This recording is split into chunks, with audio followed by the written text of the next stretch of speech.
සහෝදරද ශෝක නොකරන්න. මා මෙලොවට පහළ වූ එකම බුදුවරයාණන් නොවෙමි.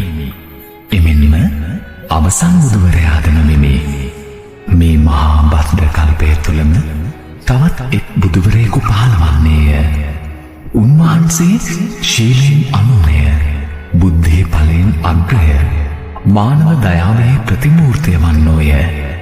අත්‍යන්ත සත්‍ය පහදා දෙසා වදාරනු ඇත. නැවත බුදුසසුනක් අරඹනු ඇත. එහි ආරම්භයේද අවසානයේද එකසේ දීප්තිමත්ය. උන්වහන්සේ මනා පැවතුම් ඇති සපුරා පූජනීය වූ ශාස්ත්‍රූවරයෙකි. මගේ අනුගාමික ශ්‍රාවකයෝ දහස් ගණනකි. එහෙත් මේ භද්‍ර කල්පයෙහි අවසන් බුදුවරයාගේ අනුගාමික ප්‍රජාව අසීමිතය, අනන්තය, අසංඛ්‍යය.